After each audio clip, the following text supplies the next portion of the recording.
Hi, I'm here with Simon Maverick, and we are talking with Wolfe today. This is the author of Daggermouth. We're here for BookCon, and just wanted to ask a few questions about Daggermouth and what we can expect next. How are you doing today? Good, how are you? Doing great. Good. Doing great. I'm super excited about BookCon. This is Same. my first one. Same. Yeah, so we'll have a good time. It's going to be crazy. Yeah, so I just wanted to ask a few questions, and then we can just chat. Okay, cool. Let's do So, it. what did you want readers to take away from Daggermouth when you were thinking of it and writing it? I think I wanted people to think. I think I wanted to not necessarily make people angry, but get people centered inside of their rage and want to do something about it. And just think in general of where lines really are and get outside of yourself and experience what life looks like from other people's point of views. Yeah. And so I think my main thing was that I want people to, one, feel like they're not alone in their rage, Right. and to also push people to think about other perspectives. Most definitely, and I can attest as a reader, those are all of the feelings that I good, had. good. And I was just like, I need to do something. It invokes a lot of rage and action. Oh, good. And you care so much for the characters, their well-being, and It's their so outcomes. hard when you have books like that. It's just one of those things where sometimes you're just oh, I want to get up there and start screaming with them, start rebelling with them. And I've read so many books like that where I'm and they stay with me. So for me, it was just I want that to be a feeling that you get after this book, that it's going to stay with you for a while. Exactly, because even when it's dystopian or even fantasy, there's always going to be those elements that make you, think about your real life experience or, the things that we're dealing with on a day-to-day, and all of those feelings were absolutely there. Oh, good. And even though I am not, a mercenary, I definitely, I definitely did resonate, so much with her. Oh, good. Yeah, and I just not that to say that she's flawed, but I just love a character that's so three-dimensional. Yeah. It's just a real person. She exists somewhere in a in the gray. Exactly. Well, and but the thing is that I want you to say she's flawed, because she is so flawed. She has so many issues. Yeah. And we all have so many issues. So even without being a mercenary, we can relate to her just in the way, because emotionally, being shut down after so many traumas, a lot of people feel that, or being scared in the way that you show it. And so I think that what I love about her is that she is so flawed, and she's okay with being flawed and not trying to change for anyone. Very self-aware. And she's also I get that I'm flawed, but I have to at least set aside some of that for change, even if it's slow learning process. Yeah. But I think my favorite thing about her in this book is that she is not perfect by any means, and she doesn't try to come across it, and she also doesn't change that about herself for the MMC. Absolutely. She is just this is who I am, accept it or leave it. Yeah, and then just the reality of your trauma maybe being a blend of personal things and societal things as well. Well, and the way that it's so funny, because not funny, but it just shows you how much your life experience and where you grow up shifts, because the characters in the book have so much different, they all have trauma, but it's so different. Yeah. And even people within the same exact class system have such different trauma. Yeah. And so I think it's really you see on each of them, and especially on her, I think it's your surroundings, nurture versus nature. Absolutely. But in the trauma setting, your surroundings plus just who was there to help you and who wasn't. Yeah.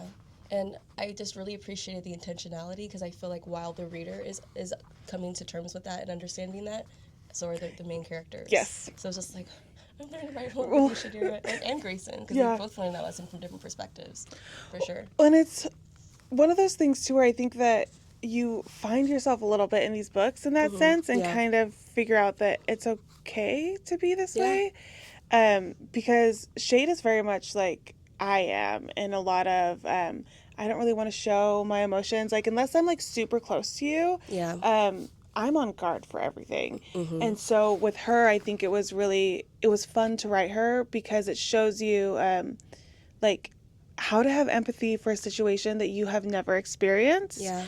And I think that that's important. And it's also like, it's hard. And I think that shines a light on that it's okay that it's hard. That doesn't make you bad. It doesn't make as long as you're trying. Yeah. And it's okay for things like that to be hard. Yeah, absolutely. Like extending that grace to the other person while reserving some for yourself as well. Exactly. No, absolutely. All of that, definitely. Sorry, I started yapping. Oh, no. I can go. That's perfect. No, we're good. And what was your inspiration for Daggermouth? Oh, my rage. Yes. It was, Daggermouth is funny because it was I call it my throwaway book. It was a book that was not meant, nothing was really meant to come of it. I had just finished writing book 2 of my fantasy series, and the world is just in a crazy place right now in general, and I was so angry, and I needed a way to hone my rage in a way that was helpful and that I couldn't stay inside of me anymore. Yeah. And so for me, it was just like, okay, I'm just going to write this book. I had never written in dystopian before. I had never written in third person POV. So it was like, I'm going to take chances. Since this is a book that I'm not planning to like do anything big with, it's my book that I can take all my chances. And so I just wrote out all my rage and everything. Like every POV in that book has a part of some of the rage that I have felt at the world, and rage that other people have voiced to me about the world. And so it was just kind of like that point of, I need to find empathy, but I also need a place for my rage to go. So it was kind of just like I get to take chances, I get to do all of this, and then from there it just kind of took off, I guess. Yeah, and I think that's why it resonates with us so much as well. Oh, I feel like the best it seems like for me at least, it's like because I had no pressure about this book, because I just like did whatever. Yeah. That's why it was so easy, and I think that's why it's resonating is because it just felt, I don't know, honest. Yeah, and just like really authentic and just like kind I of like it felt that at least. Yeah, and like laid bare. Yes. For sure. And I think that's what a lot of that like being able to understand. Yeah. Yeah. Absolutely. Oh, good. I'm glad that I felt that because there's so much rage in it. Yeah, but that's so crazy that this is just a throwaway. Yeah. And then look what's... I know, it's crazy. And I every single day I'm like, is this my life? Like, is this what's happening? Well, and it's just because, like, 6 months ago, I was just like, I'm so scared I'm about to publish it. Like, it was really supposed to be just a small indie published book. And I didn't even expect for it to do better than my fantasy series. And it was just one of those things where I'm like,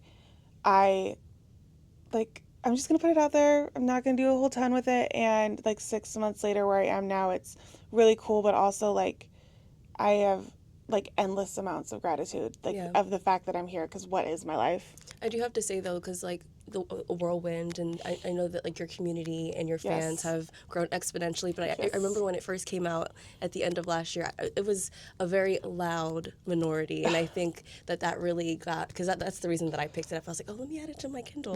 And then I said, let me grab an indie copy before I can no longer do so. Well, my street team was truly like they went crazy for this book. Like I love them. They are incredible, and they were loud about it. And I think that it was easy. It's a book, I feel like now looking back on it, it's a book that's easy to be loud about because I think it resonates. So you don't really have to like pull into like a fantasy realm where there's so many fantasy books that I'm loud about, but it's so it's not as far removed from like everyday life because it's speculative fiction. Absolutely.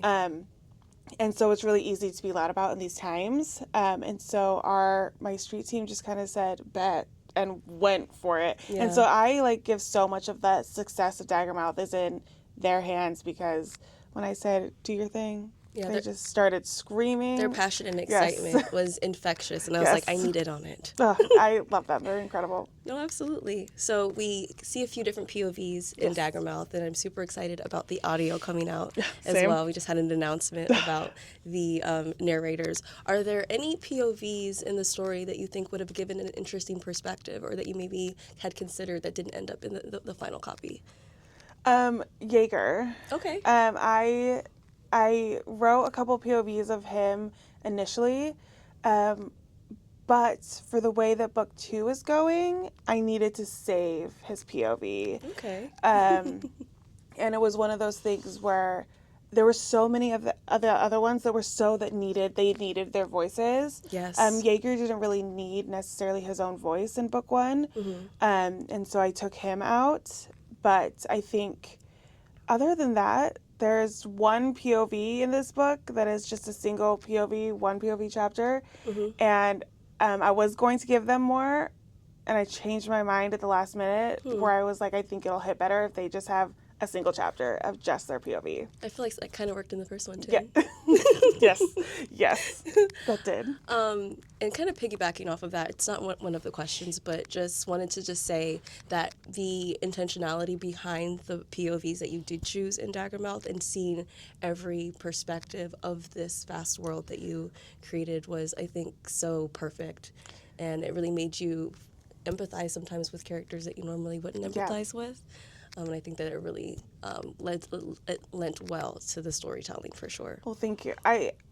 It's one of those things because these are morally great characters. Like, there's not one person. There is no, like, hero in this. Every single person is a killer. Every single person is doing what they have to do to survive. Yeah. And in order to soften that while still keeping it honest to that of the world that they live in, I felt like we had to be inside of, I mean, not to like go off track, but we had to be inside Grayson's head. We had to see him for people to understand him, because if you didn't get him, you'd be like, how can you, like, you had to see his own turmoil. And I think that that's really important, because what it looks like on the outside versus his internal dialogue, you see how tortured these people are. And even though they're doing what they have to survive, it like kills a little piece of them having to do it. And I think that that's so important to see in order to like feel for these characters. And for each character, their masks were beyond the physical. They were very, figurative as well. What they showed the world and what they truly felt on the inside. Was that something that you were thinking about when you wrote that into the story? The masks are, in general, the masks are very symbolic of the story, but I think that it is very, no one is who they seem. Yeah. And it's the masks for the elite class, especially for Grayson and Lyra,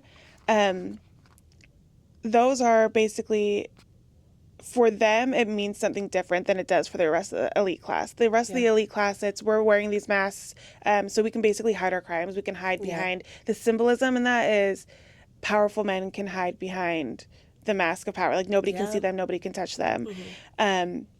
But for like Grayson and Lyra, it was, those masks were more of like a social control for them than being able to like hide and do these terrible things with nobody knowing them.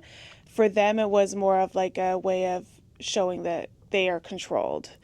And we all have a mask of what we show the outside world. And I think Lyra especially is interesting because her mask, and you see her, she is so quiet and calm and collected, and you see her like that throughout the whole book. You don't really have a feel of like, we get that she's angry, but we're not really sure, we don't really know where she stands until you finally see like her mask drop. And I think that that's kind of the duality of having actual masks in the book and then the figurative masks that are dropping.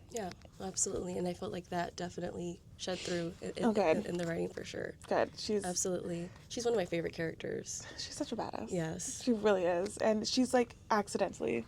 And I would fight for her. Same. Same. I can't fight. No, but I would also same. I would fight so many people for her. All right, let's see.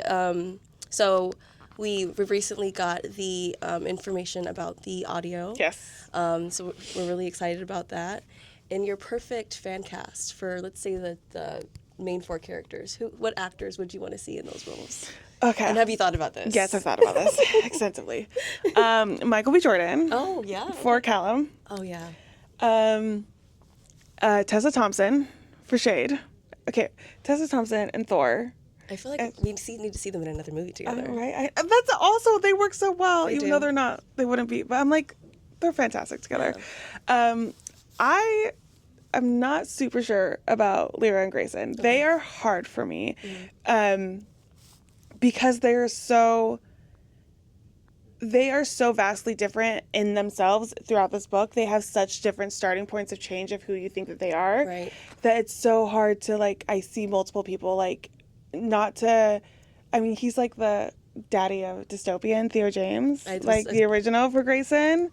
But I'm like, I feel like he would do so well. Yeah. But at the same time, I'm like, would we know that he's, like, but he's always going to be 4. Exactly. So it's like, that's 4. So it's like one of those things, but you have to have someone that looks pretty, but can also do very, like, that looks rugged at the same time. Yeah. Like, I don't know. It has the acting chops to be complex. Yes, like, very. And then Lyra is just, I don't know, Lyra's hard. If I could choose she would not fit this role. I think just, like, but Anne Hathaway, for her, I just don't, it's not the same, like, I don't know if it would work, but I could just see, like, the complexities of her. Yeah. I feel like she could do really well at that. Most definitely. But, I mean, other than that, I need to see that. I think that would be perfect. She's like, Anne Hathaway, I feel like, I don't know, there's just, like, a complexity to Lyra that I feel like would do really, really well. And just, like, she looks similar to how I pictured her. But I just want to see Theo James and Tessa Thompson, like, fight it out. Like, can you guys, like, box it out? I didn't even, consider that. Like, I thought about them as separate, but, like, that dynamic, right? I think would be really good. Yes. Oh, I love that. Yeah, that's perfect. And I guess just piggybacking off of that, so there are a few couples and a couple love triangles. I saw this question when I was seeing Danielle Allen and Shanora Williams at an event a couple weeks ago. If you could love, marry, kill couples, any couple, 3 couples that you can think of. I feel like one of them would be really easy. Okay, I mean, like, kill, I'm going with, I mean, okay, but you said love, marry? Love, marry, kill. Okay. Kill and couple-wise? Mm-hmm. Okay. And the couple has to be loved, married, or killed together. Okay, so killed, I'm going to go with Maximus and Laura. They just have to, I mean, that man's got to die. So, sacrifice. Right, exactly. Yeah, we hate collateral him. Damage. Yeah, so I guess Maximus and Laura. Oh, sorry, Laura. You don't deserve it, girl. Mary. Oh, that's hard. Jameson's not even included in this. I'm so sorry, Jay. It's so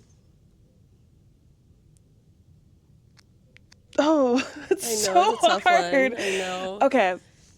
Shade and Grayson. Love.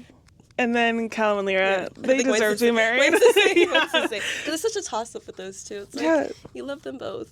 Yeah. Oh, and I'm like, but who deserves? Because Grayson and Shade, they can love each other. Like, would they ever actually want to be married? That's so true. Yeah, like, they would be like, no, we've been forced to do enough. But, like, Callum would be like, give me a ring right now. Yes. I'll do it right now. I feel like you're doing them a favor by not forcing them to marry. So that's good. That's perfect answer. So perfect. Okay. Yeah, perfect. That was a fun one. That was hard. But also I felt so guilty immediately. Like, baby Jay. Oh, yeah. Like, I love you, bro. But I know, yeah. Because it would have been crazy if it was, like, also unrequited. Yeah. Yeah. So. That's so true. Poor guy. What's your ideal writing setup? Like, what does that look like for you? Okay, I just redid my office. Oh, nice. So it's like I have, I just got my poor husband, like all last weekend, I put him to work. He was setting up bookshelves for me.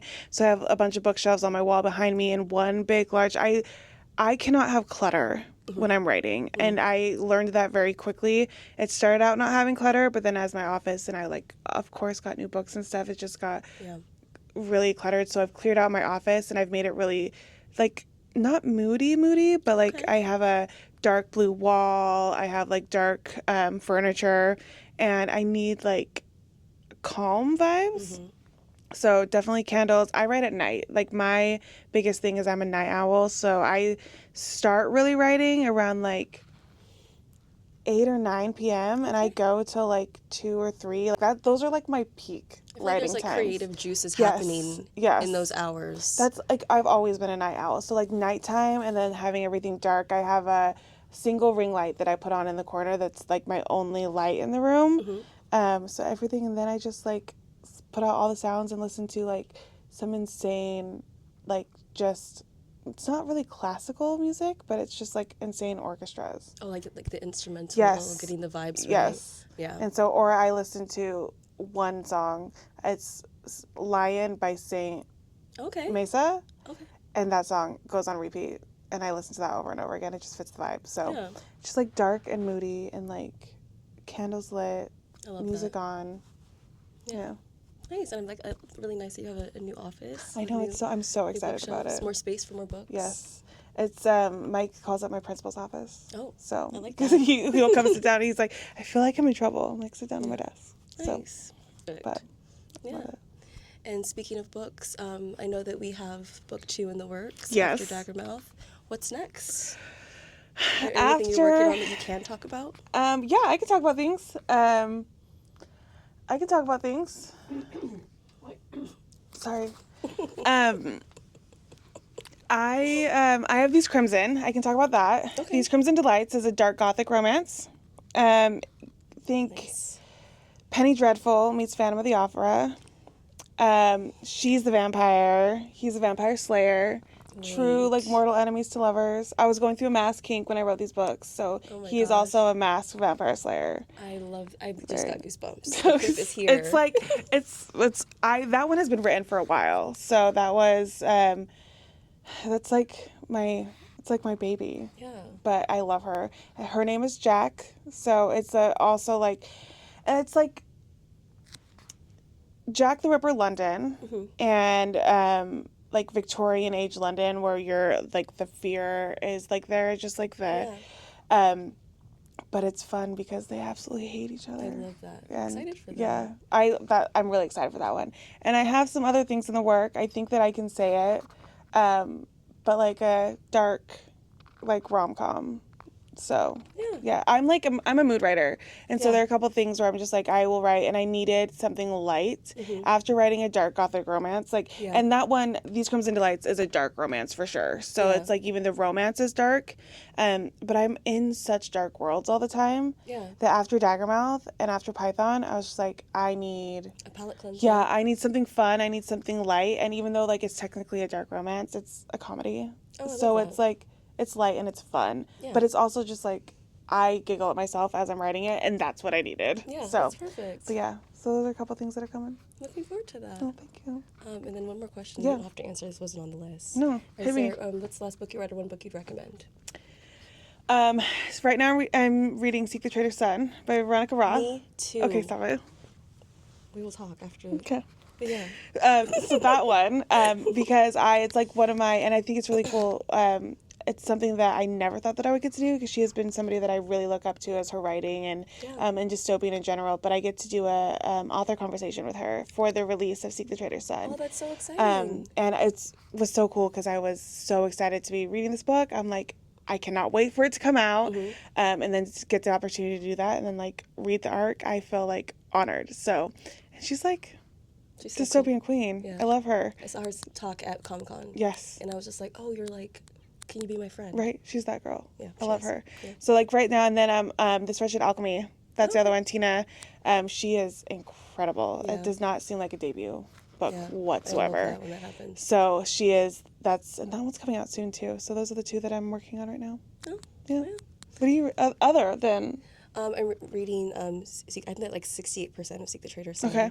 And then I just started Dreamland by Olivia Blake, which is another arc that comes out. But it's like Hollywood, but dark. It's giving like the Atlas 6, but in Hollywood. With like actors and stuff. And like, what would you do for fame? How do I get an arc? How do I sign up for an arc of this? That sounds good. I'll try to see if I can get you. That's awesome. Yeah. I love her. She's really, really good. Yeah, I love being in her brain. Yeah. Yeah. That sounds scary, actually. It is. Right, but I love it. It is, yeah. Yeah, no, she's incredible. Yeah. Cool. But thank you so much. Of course, thank you. Your time. Daggermouth in hardcover and audiobook with Simon Maverick is coming out in July. Yes. And we can't wait. Thank you so much for your time. Thank you so much. Yeah. Okay. All right. Bye. Bye. See you guys.